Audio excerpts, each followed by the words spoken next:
Schmidt.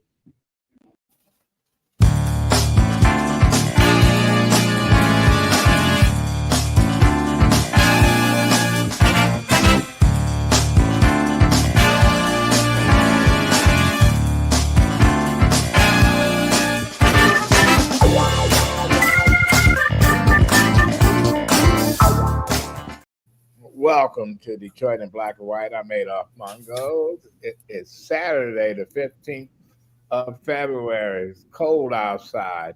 Good morning, Allan Lengel. Good morning. Good morning. Vanessa Moss, attorney Vanessa Moss. How you doing? I'm doing well, thank you. Good morning to all you Detroit in Black and White viewers. Good morning, Derek. Good morning, Dwayla. If you are part of the Detroit in Black and White family, we want you to hit that like button, and tell your friends about Detroit in Black and White. We are on 3 days of the week, every Wednesday, every Friday from 8:30 p.m. to 9 o'clock p.m., and every Saturday morning from 10 to 11 o'clock. Thank you, Cynthia. Those that are joining the crew, you guys are co-hosts on Detroit in Black and White. Make sure you make your comments known so that we can discuss whatever it is that you want to discuss. Thank you. Eric Brown, good morning. Good morning. And for those that are attempting to go from A to B, be careful out there because out this way it's now sleeting and it's expected to be snowing all day. What way is that? Western Wayne County, sir. Yeah, Western Wayne County. You know, they complain about coming in Detroit, but folks out there don't want to have sidewalks or street lights or whatever. So, well, quite a few people are on their way to Eastern Michigan today for the AAU Nationals. So be careful on I-94. Okay. Jim Nardone, how you doing? Good morning. What's happening downriver? Not very much. That orange tint on my screen is, if I look orange to you, it's not by design. You using that spray? I thought maybe you wanted to pay homage to your president. No, that's not right. It. I don't know why it is, but okay. Well, how you doing today? Doing okay, thank you. Oh, good. Okay, Vanessa, ladies first. Your outrage of the week. You know what? We're going to do our Black History Month or my outrage. We're going to do your outrage and we okay. come to Black History. Oh, gosh. You can do both of them together. Go ahead. I didn't have one today, actually. I don't know. I'll piggyback. I will make comments on your outrage, Eric's outrage, and Jim's outrage.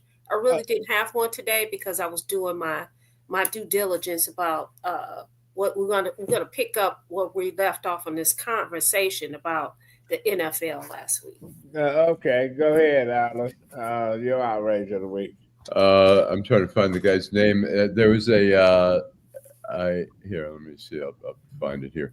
There was a guy from Utah, a state lawmaker, who's trying to pass a law that would ban gay pride flags on any property or schools, but it will still allow the flying of the Confederate flag or the Nazi flag if it's historical, if it has some historical significance. So I just wonder what's happening where the whole thing of like the anti-woke. I mean, yeah, did the woke thing go too far? Like every movement, sometimes it kind of loses its way. But I mean, it's not okay to use racist, anti-Semitic slurs. It's not okay to hate, and it seems like opening season, it's like in Hamtramck, they banned the gay pride flag there on city property, and when I did a story on it, the mayor said, well, we're the majority rules. But I think what's important to remember when you're in government is that minorities have rights as well. And it just doesn't mean because majority rules. I mean, look, the majority rules, we had slavery because the majority thought it was okay, but there's some things that are just not okay. And so, you know what's interesting is, we had the same kind of issue in this area in Hamtramck. what offends me to my core is when people have this conversation, they use the word woke. And to me, it is so offensive as a black woman that you use woke. It's like a dog whistle. Why is it a problem for us to be prideful of who and what we are in the history Right. of black folks? Why is that a problem? No because one because some Nobody people ashamed of who they are. Alan, because you're some Jewish. people Nobody cares about. I mean, nobody cares. I'm talking pe- about well embarrassing you or making you feel people bad for like who you are. people For Right. like you, Ron Jim. DeSantis says that when you talk about slavery and black history, you make some white kids feel They bad. don't even know what woke means, though. Right. That's what So pissed me but off. but You but don't one even know thing what woke means. Y'all but just one start thing I got to using. give the Republicans credit, they can take a phrase and they can run with it, And and they weaponize it. cemented it into society, and they never stop. Democrats sit back and just let them do it. So yeah, I understand where you're coming from. Uh, I'm glad you Harold. understand. I think it is ridiculous and it pissed me off. And I usually don't get this Well, you get mad about when things you like get this, back to but they use it all. I mean, people you and I say they. I mean I'm gonna come all back of to us. you, Vanessa, All because right. you said you didn't have an No, I'm outrage. commenting on his outrage. I'm gonna comment on yours, Jim's, and Eric's. Yeah, but you know what? Well, let us go through the outrages, because Okay. you know what? You can talk about that woke thing for the whole show. Go ahead, Eric. My outrage is not just the Michigan Democratic Party, but the Democratic Party in general. I'm sick and fucking tired of every one of these people that is being anointed into these positions as if black politicians are not qualified to be a goddamn senator to represent this state. I get less than a fuck about Haley Stevens, Pete Buttigieg. Damn, don't give a damn about the new senator representing Michigan. And I just find it amazing how the most loyal base, blindly loyal base to a political party, does not speak up. I find it amazing how the Democratic Party just think a black person is not worthy of being in the conversation for governor or these open senator seats. I mean, at some point, black people got to say enough is enough. But for whatever Well, reason, they do not. They get what they deserve. But I mean, it's an embarrassment to me. That's why I would never, ever be a card-paying member of the Democratic Party, ever. well, you ever go to a slaughterhouse? You ever been to a slaughterhouse, Eric? I worked at Yeah, I've one. been down to the Wolverine joint Well, down there. well, they call it a Judas goat. They lead the lambs. They let one lamb go through, and all the other lambs follow. Then they get slaughtered. That's the Democratic Party. You get these preachers and you get these so-called top politicians who say, "Okay, we agree with the whole agenda," and it's on us because we're too lazy to make up our minds sometimes, and we follow. There it is. So that's why you got uh, Alyssa Slotkin as your senator. They have made the backroom deals, and they have cornered Garland Gilchrist to be nothing. Too late to run for mayor, too late to run for governor, too late to get to be senator. I look at Ohio. The guy in Ohio told Trump, he was Republican, fuck you. I'll put who I want to put as the next senator. He said, I got a loyal person. He's been with me for all those terms, the lieutenant governor. He made him the senator. Then he went and got the former Ohio State football coach, who was a former president of Youngstown University, Jim Tressel, and made him lieutenant governor. So that's about loyalty. That ain't about this a backroom deal of Vanessa. But let me ask you this, Eric. I'm going to ask you this. You said that's why you don't give a flying freak about the D party. You would never support the party. What is your suggestion? Is your suggestion that what is your suggestion? Well, my suggestion is whenever you have these open seats, I mean, you had it with Stabenow. She came out early. I'm going to end my seat. Gary Peters came out early. The conversation does not include anyone of color. So people of color are good enough to carry the banner for them, but they don't think people of color are good enough to represent their party in the state of Michigan at the national level. There's not a single Democrat at the national level representing any black people in the state of Michigan. Allan. And you've had you know, a black woman that was the leader of the Michigan Democratic Party at one point. Who is that? Invisible woman? Yeah, her. Yeah, I can't even remember her name. So yeah, that invisible woman. Yes. Okay, Allan. Quickly. I want to address real quickly. I mean, look, I'm a fan of Garland Gilchrist. I've met him before. I think he's a very bright guy. He needs somebody who's going to work with him to really up his brand. He's too laid back. He's not particularly a charismatic figure. He's a very smart guy. He's a very nice guy. Well, Haley Stevens is charismatic. Elizabeth Flockley charismatic.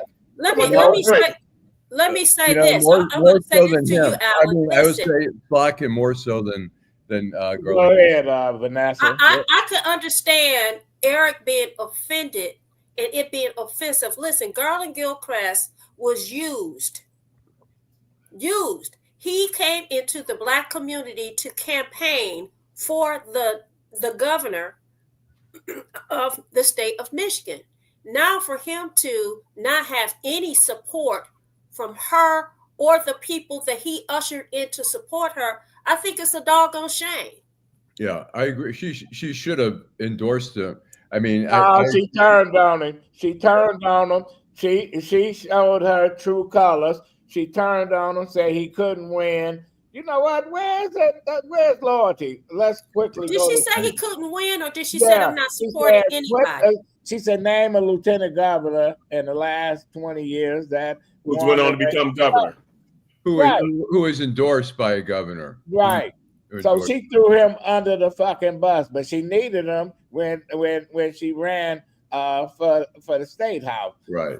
I think that's where you were coming from, right, Eric? Yeah. Yes, I mean it's sad. Okay. It's sad. You should have endorsed him. There's no question about it. I agree. Jim, yo, outrage. My outrage is Mark Fogel. I'm sure everybody thinks they're all happy that Mark Fogel, who was in a Russian prison for 3.5 years, is home. I'm outraged with Mark Fogel.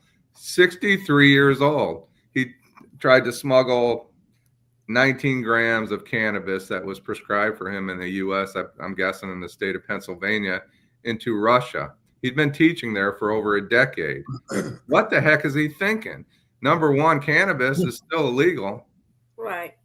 Under U.S. law, right? There is no medical use of marijuana under federal law.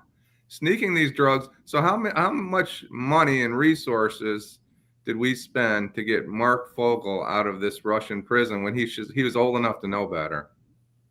I mean, did he see what happened to the basketball player? What happened to her? I mean, that's ridiculous. He was there before she was. He was there before she was. Okay. Same story. She's a kid. He's 63 years old. Well, she's not a kid. She was old enough to know. When you go to these different countries, what they say, when you're in Rome, you do as the Romans do. Right. If you go to Dubai and you want to get you with your significant other and y'all get naked on the beach and they arrest your ass and sentence you to 3 to 5 years, you're gonna say, "Damn, that's that kind of harsh." Yeah, it is that kind of harsh because they don't want women to drive. They don't want women that's from there to be without a male escort and all kind of crazy other shit that they got. I was in Morocco, got in a cab in the back seat with my wife, and the guy said, "Oh, no. This is against the law, morally and against the law. You have to sit up front." You know, that's the way they play the game. Let's take a break. And we'll come back and continue this conversation. Detroit in black and white. In the heart of Detroit, Bruce Simpson. Our city ombudsman and his team are dedicated to making your voice heard. The City of Detroit Ombudsman is a liaison between the City of Detroit and all persons who have a complaint or inquiry into the operation of a city department or the conduct of a city employee. The Ombudsman works as an independent oversight to provide individuals with an opportunity of giving a confidential avenue to address complaints. You can reach the Ombudsman's office at 313-224-6000 or email us at ombudsmandetroitmi.gov. You can also visit us at the Coleman A. Young Municipal Center. For more information, go to www.detroitmi.gov and type in Ombudsman. We are here to help. In Detroit, we are all one team. When you win, we all win. Hi, I'm Eric Sabri, your Wayne County Treasurer. If you're living in the home of a deceased family member and you're facing property tax foreclosure, the probate process can be helpful to you. If you file a probate petition and notify our office, the foreclosure proceedings will be halted during the probate process.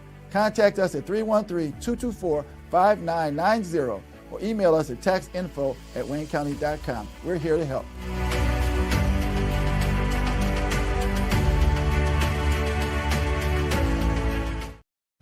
Well, let's welcome back to Detroit in Black and White. Vanessa, you had a Black History moment. Oh, you know what? Before the Black History moment, I thought you were going to do your outrage. I just wanted to read some of the comments. Cynthia Burnett said, "Good morning." Terry McCrimmon said, "Bingo, Adolph." When I was talking about woke, Cynthia said, "Right, woke has been hijacked." Terry McCrimmon said, "Unfortunately, the people of Detroit won't vote for a Black man or woman to represent them in Congress." Aaron Mitch says, "I've been calling Slackens and Peters offices on their votes for Trump's nominees. Disgusted." Dwayla says, "That's what white women do all the time to Black women." Terry McCrimmon said, laugh out loud. When people show you who they are, believe them. Whitmer is about her people." Jill Sheridan, good morning. She says she's wondering if we could discuss the proposed train service for the newly renovated station. Sherman Moore says, "What up, though? Detroit in Black and White." Thank you so much for commenting. We'll be able to get to some of those comments, but that's what I want to do. I'll address the train station real quickly. They've been talking actually before they even opened the renovation that they would resume Amtrak service, but it's not going to be in the train station, which we previously, a lot of us took the train from there up until 1988. It's going to be, Ford owns that whole campus there. There's a building next door that's operating, and so they're talking about putting a train somewhere on that campus. Why won't they put it in the train station? See, this is where Detroit is fucked up at. You can go to other places and the train and listen, go to DC. You know that area, the train station, they got restaurants, everything. All there. Trains in there. Detroit, we don't want those folks that catches the train or the bus or whatever inside this beautiful building. Send them out over there. It's always the same shit. Why? Well, there's not enough respect. There's not enough respect for public transportation in the city of Detroit at any level. I mean, right. They talked about the Q line going all the way out to Pontiac. It goes like 3.3 miles. You mean the toy train? It takes 20 minutes from where I am to go. Really? 2.5 miles. Yeah, 15 to 20 minutes. You can walk that with on a good day. Yeah. On a good day. It's like I've never been on it. It's like not on the building of the Greyhound station, and the proposal was to move it down to New Center area with the trains, put the buses over there, build a nice big building. But those folks over in Midtown said, "Hell no. We don't want those people that catches the Greyhound bus. Leave them up there." They put pressure on MDOT, who backed down and said, "Yeah, okay, we'll leave them there for now," because they don't want those folks. They wanted to tear down the Rosa Parks Transit. Dan Gilbert tried to buy it. And then all of a sudden say, "Where are you going to have these people catch the bus from?" Or we better leave it like it is. They had restaurants when they first opened, bathrooms, whatever. Now they got shit. People all outside. It's cold as hell. You know, it's like, why we can't control the situation? Other cities, I don't care what city you go to, they got a train station or a bus terminal, and they got all kind of restaurants and other stuff in it. In Detroit, we don't have shit. Look at the Amtrak station at Baltimore and Woodward. I mean, that is a station that you would see in the smallest community in Delaware. Right. You know, I used to take the train from D.C. to New York. You go through Delaware, and they have these small little stations. That's the size of the city of Detroit has. It looks like rural America there. It's totally insane. Well, there ain't no question. Listen, my outrage of the week is I'm just outraged that, you know, here we are. We look at the state of the political landscape in Michigan. It's the same old bullshit, backroom deals. We got all these folks.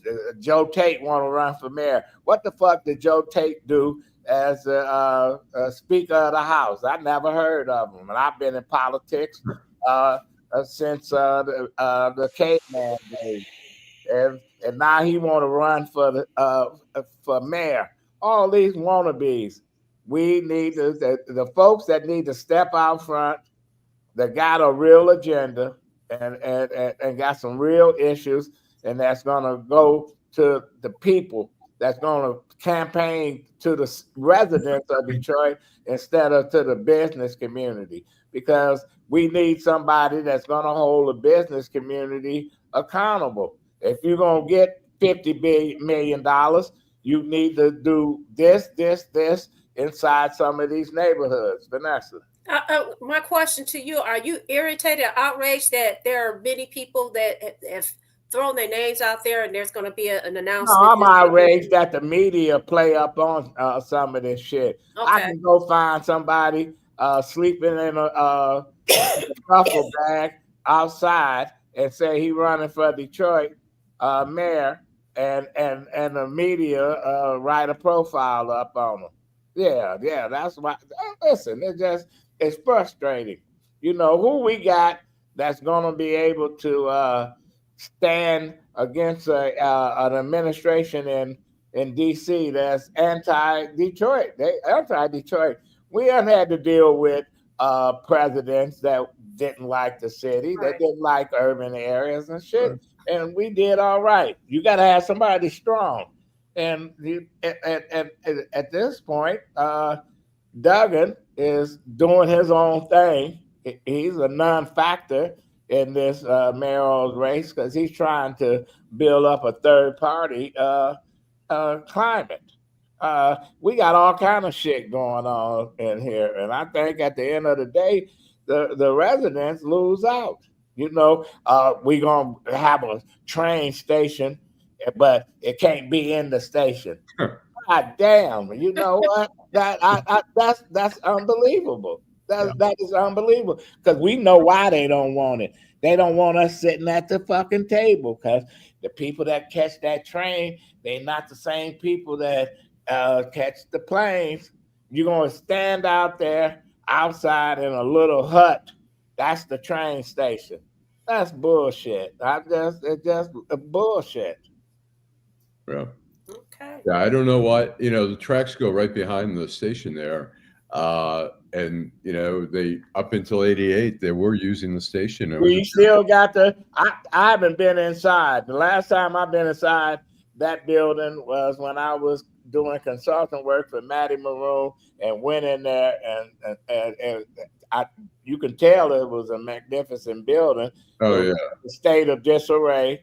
But do you still got to call and make an appointment to go walk through it? I don't know. You know, they have coffee shops there. I would imagine you only in Detroit. You got to call to go to and get a reservation. I don't think you have to call anymore. They have it's open. They have open. You could just walk through there now.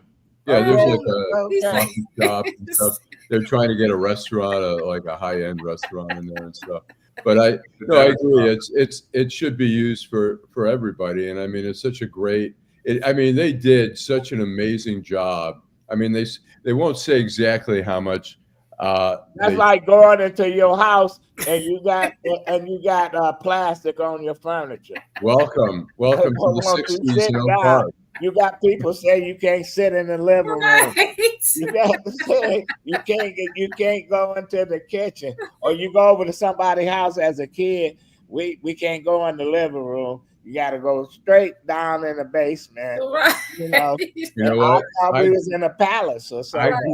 I grew up with plastic on the furniture, and so it's so funny when my parents' friends, when the parents' friends came over, everyone sat in the living room, and I would mess with my mother. I would bounce on the plastic. I could tell she was going crazy. I'd be like, "Yay, we're in the living room." Well, that is good to hear, Allan, because I just thought that was a black thing. I just thought it was a Jewish thing. Everyone in Oak Park, you know. Jim, did you guys have plastic on your furniture? I remember there was places that you didn't go. They were for guests, and that was it. Right. Your living room was treated, it was almost as if it was just a showroom. You know, they might as well put a red rope around the room because we couldn't even sit. Well, people did that in the living room. But you know what? My father was like, he cursed like a bandit. He was like, F this. He took that plastic off the furniture. He was like, we paid for this furniture. You could sit on it. You could do whatever you want on it. And so, you know, we had plastic plastic on the furniture for maybe a year or two. After that, he removed it and we were allowed to sit in the living room and do what we wanted to do. But he removed it because he got tired of being stuck.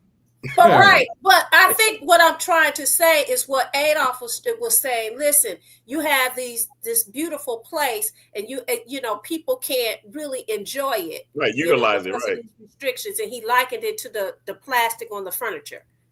And you know what? And we got a lot of good places here in the city. Why are we? You don't want folks to come and destroy property or whatever, but there are people that want to come downtown and want to come to museums and want to come to the train station. And I think that if we had the right folks that was running things, we would get some of these seniors or folks out of the neighborhood. We can provide transportation and bring them downtown. The late Ed Vaughn, I talked to him last year. He was 90 years old for an article that I did on Coleman Young, and he lived in Alabama, retired in Alabama, retired state rep. He said he remembered he worked at the post office at Roosevelt. They call it the Roosevelt Station. The Roosevelt Park is right across from the train station. He said that's where the post office put all the black postal workers there. Said he worked there for like 5 years before he opened his bookstore.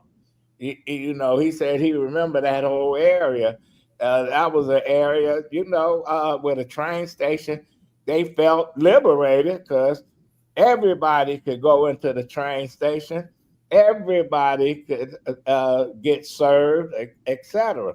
Because he said Detroit was a hard, tough town back in the 40s and 50s where you couldn't get a cup of coffee if you was a black person.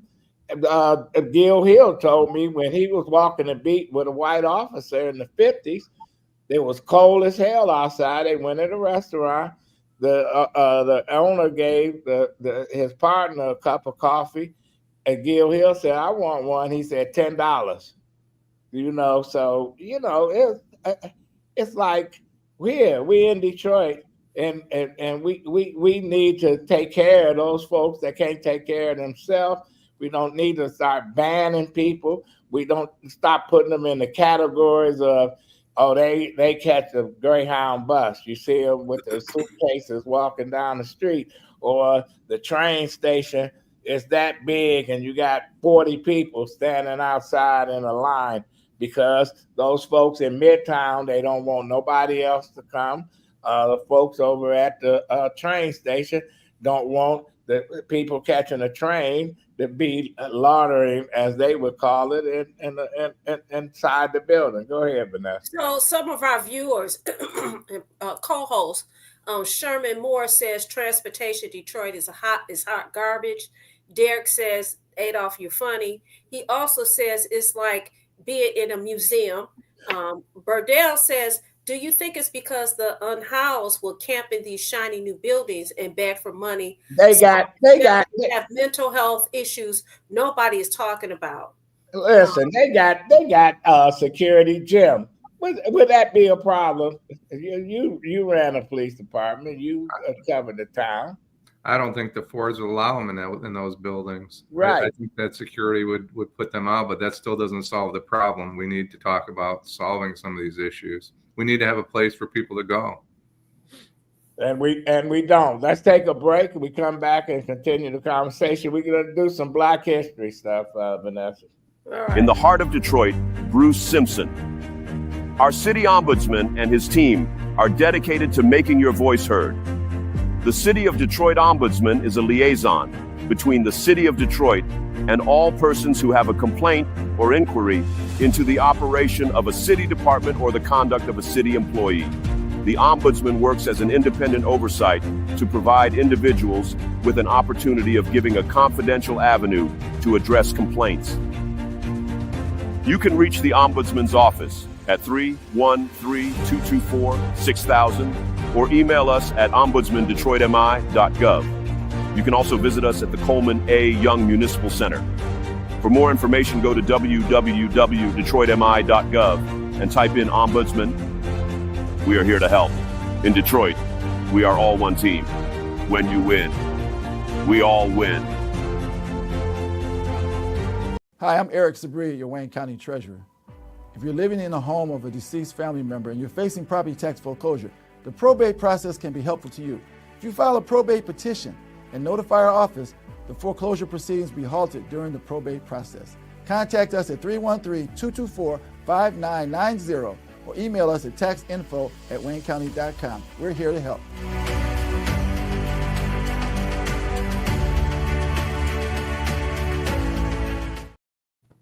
Welcome back. Detroit in Black and White, Allan Lengel, Vanessa Moss, Eric Brown, Jim Nardone. I'm Adolph Mongo. Vanessa. Yes, Bridget Huff says, happy Black History Month. So I'm going to give a ode to last week we had the Super Bowl, and I guess this conversation is going to eventually evolve because Alan asked a question last week. I made a comment about the NFL. I liken it to a plantation. He wanted to expand on that. But what I decided to do is my Black history is on three football players. One, Fritz Pollard, and the other is Bobby Marshall. They were the first Black players in what is now the NFL. In 1920, Pollard became the first head coach in 1921. During the early to mid 1920s, the league used player coaches and did not have separate coaching staffs. So I want to give a shout out to them. In addition to that, I want to talk about someone that's local, Willie Thrower. He was the first Black quarterback in the Big Ten Conference, playing for Michigan State from 1950 to 1952. He was also the first Black quarterback to play in the NFL in the modern era.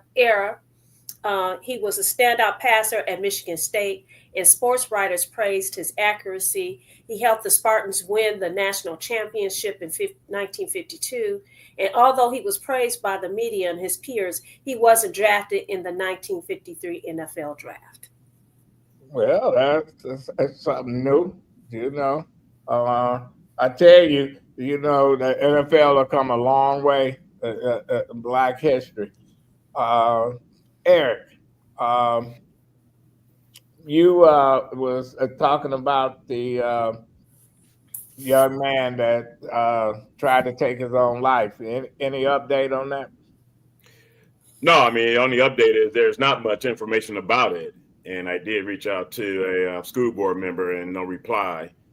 And it's unfortunate, but there was a police call. And I haven't gone into the comments on Facebook for the Detroit Dispatch group, because I'm sure it's like over 100 comments. I haven't seen any of them yet, but I did forward you all the call from the 8th precinct over to Renaissance High School on Monday. And it's unfortunate that no one is talking about this.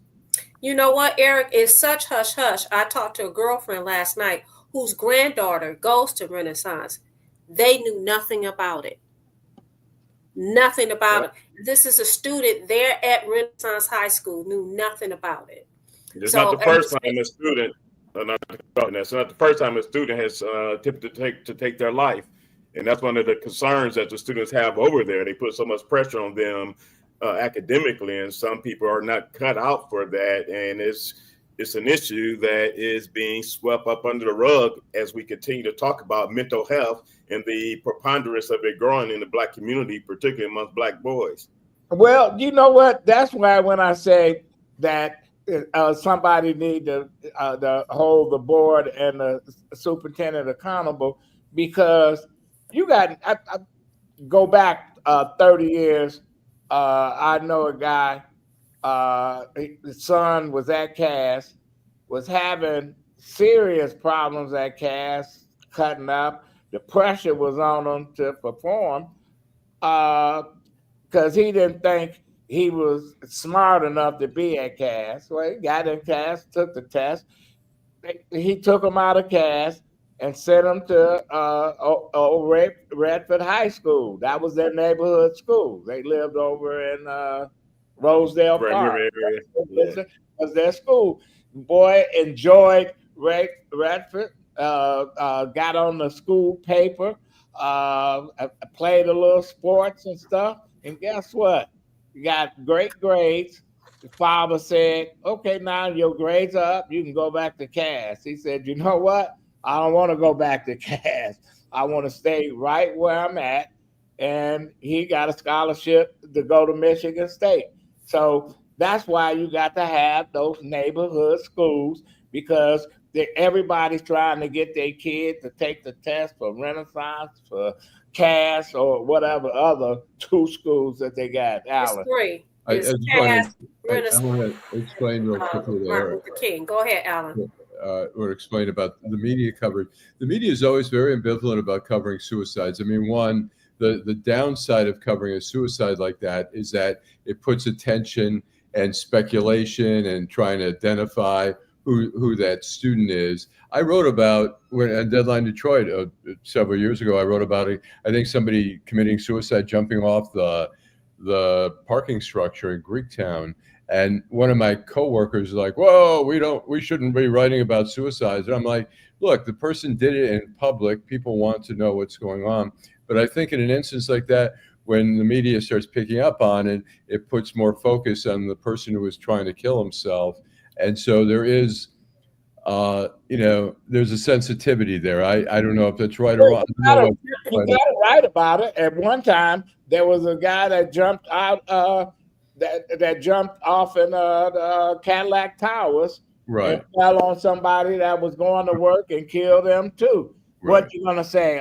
We shouldn't write about that? No, I think you should write about that. But I'm just saying, with a student, a ninth grader, when everyone's writing about it, and then suddenly it's on TV everywhere, people try to find out who it is, and it puts more, it puts that person in a bad position. So I don't know. In a case like that, Eric, I don't know what the right thing to do is, to downplay it in the media or play it up in the media. So I think the unwritten. I want to ask Jim a question, then I want to make a comment about what we talked about last week. Jim, do they have resources in Trenton schools for students that may be experiencing that kind of stress? How would you say something like that will be handled in Trenton? Well, they do. Trenton has resource officers it's relatively new, but they do have resources. I think probably most schools do. As far as suicide, it's kind of the unwritten rule. Allan, I guess you can correct me if I'm wrong. If it happens in a public place, it's typically reported. If it happens in your home, a suicide, right, is that typically how it goes? Yeah, I think generally that's sort of the rule there. But I mean, you can do whatever you want, but then there's people who I don't know what the correct word is for if there's another politically correct word for suicide or what. But no, generally, look, if it's in the public, somebody jumped from the Greektown parking lot structure, that's, you want to kill yourself at home, you make it more private. But when you sort of take away that privacy when you jump in the middle of a public square somewhere. Well, I expect Greektown makes sure if they can cover it up, they cover it up. Oh yeah, yeah. Absolutely. They don't want people coming there because people lose all their money and go crazy and shit. Listen, you know they do that. They go get a spin doctor and spin it and say it wasn't because of us and stuff. Right. Well, I think all the schools. George Jackson's in the waiting room there. Okay. I think all schools. I think schools, probably Detroit has a plan in place for kids that want to hurt themselves. We should talk about our comments real quickly if we can. We have a first-time viewer, and we want to thank them. Dame, is it Damon or Day? I can't see it, so I apologize. But thank you for tuning in. We appreciate it. You don't like my music, and this is Allan. He, I think he said something about he believes the main source of mental illness epidemic is our media. I think they lead to. I think they're a cause for anxiety, but I think, and I love you don't like my music, but I think that's pretty strong of a comment that they're responsible for mental health illness. Oh, you just went over Charlie, who said that I'm a pretty lady. Thank you, Charlie. I thought he was talking to Eric, but that's okay. Thank you very much. Superstar Bella, there are actually Cass, Renaissance, MLK, and CMA. Mary Grove and Southeastern are all testing schools. There are options for different types of students. For the largest city in the state of Michigan, 1, 2, 3, 4, 5, 6, 7 schools. Listen, that's why you got to have neighborhood schools. Schools for the neighborhoods. And what's interesting, Adolph, is only 16 damn high schools, and 7 of them are testing. That makes no sense. So, no, it sure doesn't. And you put pressure on some of these kids. Some of these kids can't handle pressure. You come home, wear your homework. You got, listen, they giving kids in the kindergarten 35 pages of homework. You're supposed to be playing and doing other stuff. But we don't have phys ed. We don't have art. We don't have music. What the fuck do we have here in the city of Detroit? Thanks, Dave. Yeah, I said this last week. I think all schools should offer the same thing. What you can get at Cass, you can get at, like you said, this young man tested well, was in Cass, couldn't take the pressure, did well at the neighborhood school, and was able to go to college. I think that all schools should be offered the same thing, and you should not have to be tested to do well, to be deemed to be a great student in the school. But let me get to what I want to ask. Allan asked a question last week, and I thought it was really interesting that Allan asked me a question about why did I feel that the NFL is like the plantation. And so I said, listen, Adolph interrupted us and said we can have a whole show on this, and maybe we will. But I'm going to give you a few reasons why I say this. First of all, there's no Black owners. Second of all, there are minority owners, but there's few coaches. Third of all, there's a price tag on value. Your value is diminished. If you you get a set contract. If you're not playing well, guess what? You out of here. All right. There's, in my view, athletic slavery in the Black community. Black kids, and particularly Black boys, which is something that Eric talk about all the time. Listen, they drive them towards sports. And if you don't make it, you're thrown away like trash. So those are a few of many reasons why I say that about the NFL. Well, I agree with you on most of what you said, and you're right. Some groups put a book in their kids' hands. Some put a football. Some put a basketball. And you look at the Indian community; they win all the spelling bees most of the time. But the pressure on those kids are phenomenal. and they don't have a life. You go to Japan, the suicide rate among high school kids are high because they are expected to be in a top 5 academic wise. Not every, you know, an Asian friend of mine told me one day. He said, "Not all Asians are geniuses. We got the dumb ones. We got the smart ones. We just like anybody else." So we always play to these stereotypes where you don't.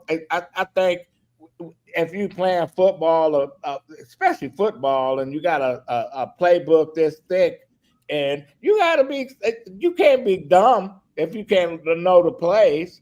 I said, and not just that, Adolph. Yes. To Vanessa's point, you know, when you look at, I would challenge anyone to go look at any reviews of the NFL Combine, and then go look at any movies with the slave trade. Same concept, the exact same concept. Well, we're gonna have to take a break.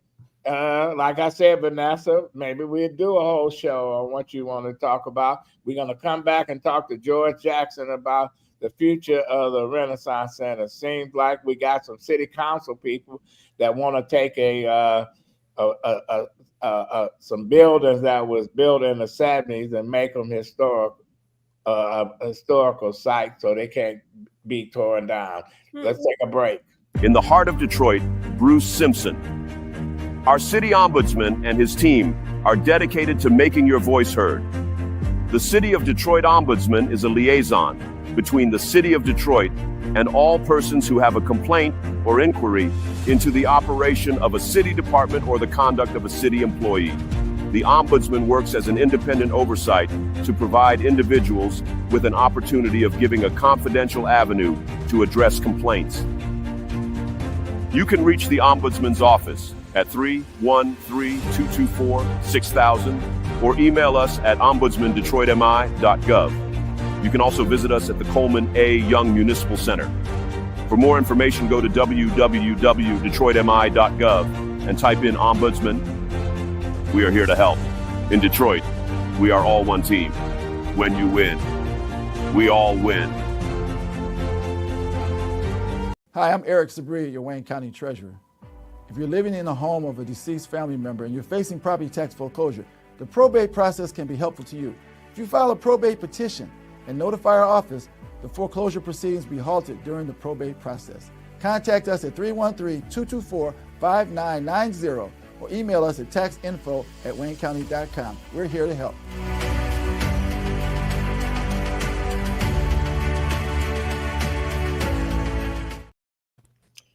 Welcome back to Detroit in Black and White. And our guest today, we have had him on here several times, George Jackson, former president of Detroit Economic Growth Corporation. Thanks for joining us this morning, George. Yeah, good morning. Good morning. Yeah. Listen, we had some city council people here in Detroit last week talking about they don't want the Renaissance Center torn down. They want to designate it as a historical site. Is it a historical site? Everything that's old is not historic. How old is it? It's not that old. Well, it's not that old, but it's also very impractical in terms of the uses it was supposed to have as tenants and as visitors and people that went into the center. It really is fundamentally, it's a beautiful looking building, no doubt about that. But in terms of functionality, it really missed the mark. But here's another point. This is a real opportunity here to correct the Renaissance Center. And what I mean by that is you got to make it part of the city instead of a fortress. You have to give access. I'm all for development on the river, but remember, this is a river site. If it wasn't on the river, I wouldn't be saying what I'm about to say. You gotta do it in a way that gives access and connection from the city and to the public to the waterfront, as opposed to the fortress mentality that was used at that time. They did correct those original beams they had put up there, but it still doesn't flow into the river and have walkability to the river. It blocks that. Huh. It is also functionally, from a standpoint of utilities, that is a major problem there. The cost of maintenance, carrying charges, things of that nature were astronomical. And it still didn't even had issues when we tried to fix it. When you walked in it the first time it opened up, it's like a maze, and you got lost in it. You could not navigate. It was logistically inferior, but also from a maintenance standpoint, as I said before, it is very problematical. I think we should look at this as an opportunity to fix some of the things that were not in the original design, but that definitely the more connected to the city and a flow all the way to the water that you can walk through. And I think the one plan that is currently on the table does address a lot of these issues. And then there'll be more public space on the waterfront along with development. Nothing wrong with development on the river, but you got to make sure it connects to the city, but also gives access to the public to our beautiful river. Vanessa. Yeah, I want to make a comment to George. 2 comments. One, Derek Henry, one of the co-hosts of Detroit Black and White. Shout out to Derek Henry and shout out to Superstar Bella. Derek Henry says it's the last remnant of the Coleman Young administration. I want you to make a comment about That's that. not true. And then, listen, I'm talking to George, and guess what? Derek is asking the question, sir. And number two, is it, I want to make sure that I'm clear. I'm hearing you right. You're saying, hey, it should not be made a historical landmark. Is that what you're saying? I don't think that if that includes keeping it the way it is, which is not functional, I just don't think it's necessary. As I said, I don't think it's necessary historical. Should we tear it down?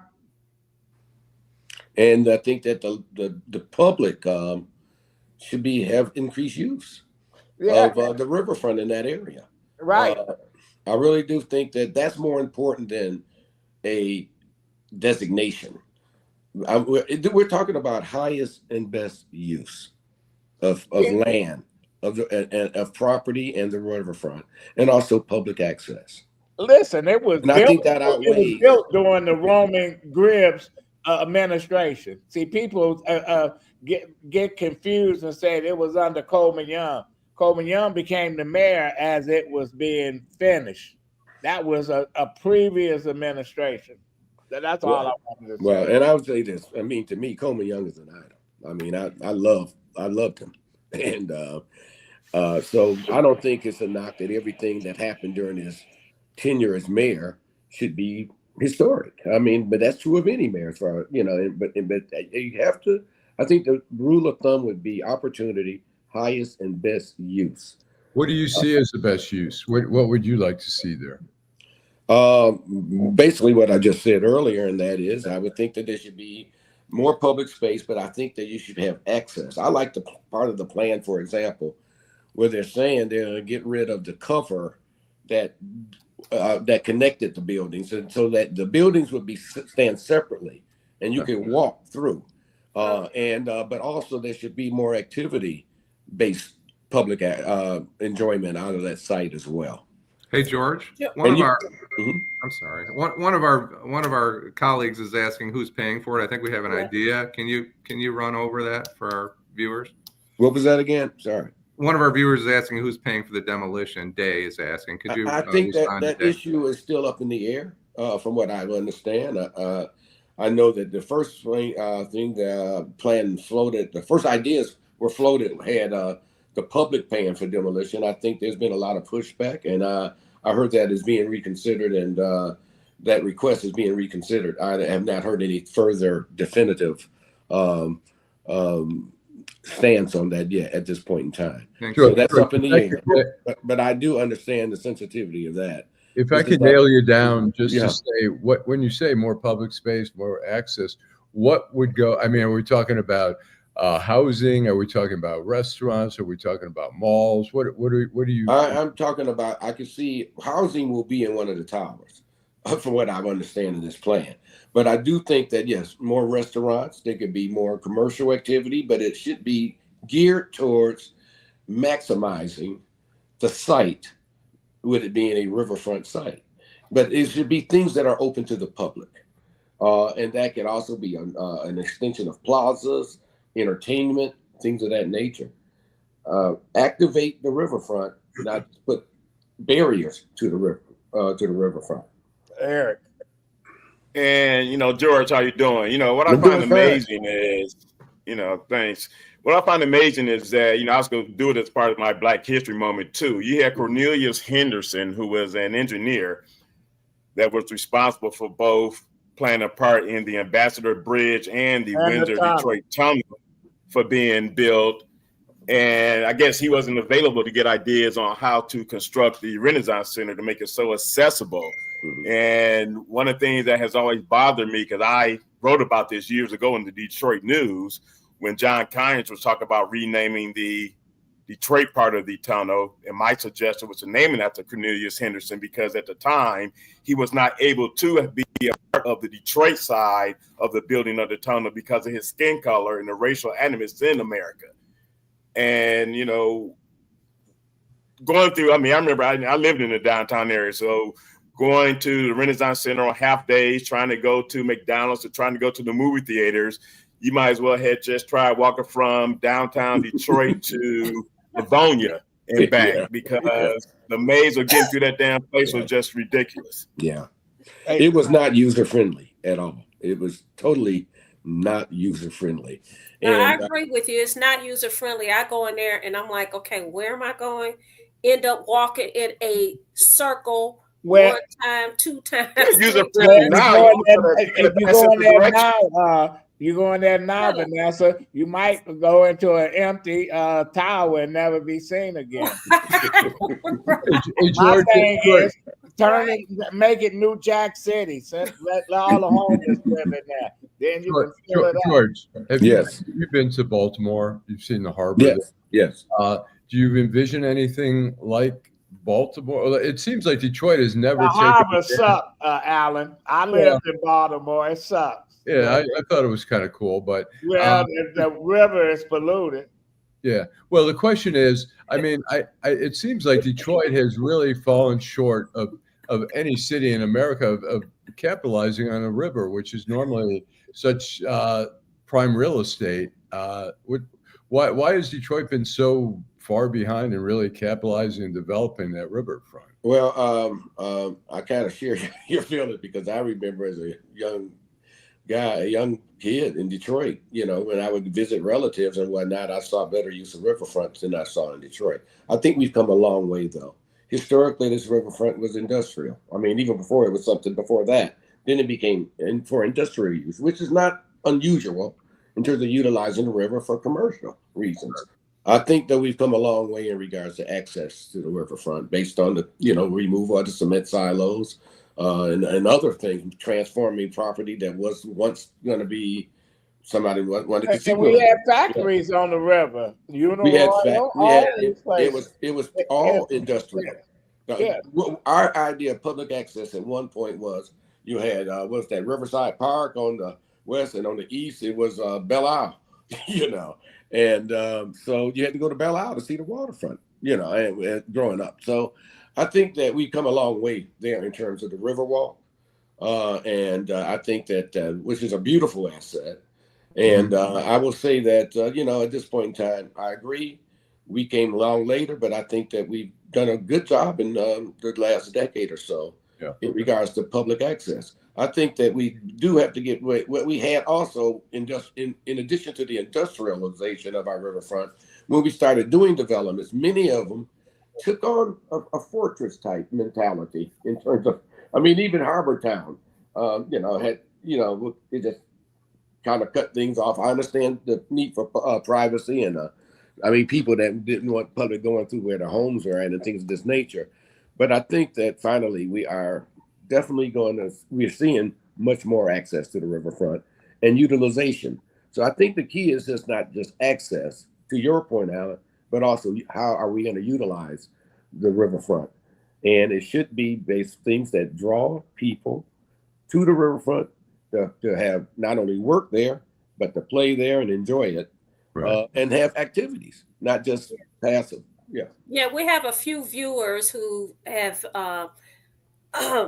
commented on this subject. You have Derek Powell, who says that it's not Dan Gilbert approved. We have a superstar Bella, who says the back of the Renaissance Center Riverwalk is not open to the public. It's very off-putting. We have Jackie Phillips, who says, Jackie McGee Phillips, who says, just a suggestion. She's been to Chicago several times. Their downtown area has a Target, TJ Maxx, a grocery store, places where people can go that live downtown to shop instead of going to the burbs. She thinks that that would be a great idea for downtown Detroit. A lot of people she knows live downtown. As a matter of fact, there's a few of us on this panel that live downtown, and I agree with her. And you also have someone who commented, look, don't tear it down, rejuvenate it. So I think that's basically what you were saying, George, repurpose it. You repurpose it, and here what they're saying is, but to repurpose it, again, you have a cost factor. You have to be realistic from the economics of it too. It's one thing to have an idea or a dream, but you have to make sure it's something that is economically that you can implement it from an economic standpoint as well. And there are some things that you just can't retrofit to make it right. And I think this is one of those projects. I've done a lot of historic reservations, tons of them, all over downtown. Trying to take this for what it is and just say, let's keep it the way it is. Now the cost would be astronomical. Well, New York survived the world 9/11. Yes, they did. Blew up the World Trade Centers, and that was their skyline. I think Detroit will survive too, George. That's a good example. That what you just said is a very good example. They didn't rebuild the World Trade Center. No, they came up with something much have more a monument put out there. Yeah. George, we're gonna have you come back on and talk about several other things. All right, thank you very much. Bye, George. Thank you. Thanks, George. Our final thought, Allan. I just want to give a shout out to the Pistons, who have actually have a winning record. They're 3 games above 500. They've already won more than, I think, double the number, and it's only halfway through the season. So they're in the 6th place. You one of those participation trophy people. You participated, so you get a trophy. Fuck the Pistons. They're terrible. Well, not just that, Adolph. He don't watch a lot of NBA because the NBA right now is garbage. It don't take much to be at or above 500. It is garbage. That's why the ratings are so down, and it's sad. It's sad. Are you angry that you didn't make the NBA? Talking about me or Eric? Eric, I'm talking about Eric. No, you can make the NBA right now, Adolph. It's that bad. The G League, maybe. Well, no, you can make the NBA right now. League. Vanessa, your final thought. Listen, my final thoughts is, y'all talking about the NBA. I feel the same way about the NBA that I feel about the NFL. So when we're ready to have that conversation, we're going to have that conversation. But I also want to give a shout out to Bustello Maserati, who joined in the chat. Thank you for joining the chat. He talks about how he's disappointed in Rashida Tlaib, our first-time viewer, or Rondé. He calls himself Day. He's been commenting the whole time. Thank you so much for joining Detroit Black and White. Tell your friends about Detroit in Black and White, because I guarantee you, this is the hottest show on this side of the country. Detroit in Black and White. Like, share, subscribe. Like, share, and subscribe. Join us again on Wednesday evening from 8:30 to 9 o'clock. Thank you so much for watching. Thank you so much for watching, and thank you for liking. Eric, your final thought? I mean, I'd like to piggyback on Vanessa and Rondé. I would like to invite him down to McShane's next Saturday. He's a new viewer. He's a humanitarian and a philanthropist. He has a lot to say. I think it'd be a good opportunity to come down to McShane's next Saturday and meet the group. Yeah, that's we can make that happen. Jim. That's exactly what I was going to say. We're typically at McShane's on Saturday, so anybody wants to come down, please come down. I want to thank Allan because Allan's playing the drums and singing at the same time today because we're without Teresa and yeah, he's our version of Ringo Starr. It's hard. It's hard to play the drums and sing, and Allan's doing it today with the comments. Thanks, Allan. The time is 10 o'clock next Saturday, and it's at McShane's, which is on the corner of Trumbull and Michigan Avenue, McShane's Pub. Hey, one final point, Vanessa, Adolph, Jim, and Allan. Next week is the state convention for the Democrats. You know, so you might want to have them stop by and offer some hope. Why? False hope to people. Why would I? Look, the Democrats are losers. Listen, I don't think it's fair to just lump everybody in a group and say they are losers. I don't subscribe to that. I'm going to say, I forgot to say this.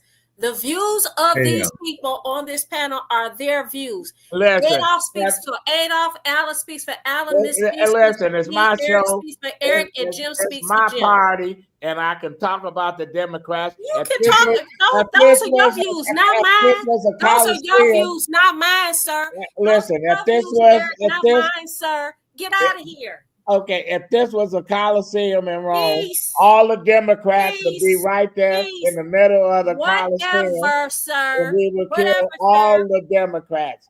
They're worse than attorneys. Fuck the Democrats. Oh, wait. Thank Kenneth Powell because we missed Kenneth Powell. Did you say worse than attorneys? Is that what you said? Yeah. Oh, don't call me. Don't call me for help. We'll see you next. We'll see you next Saturday. Shots fired.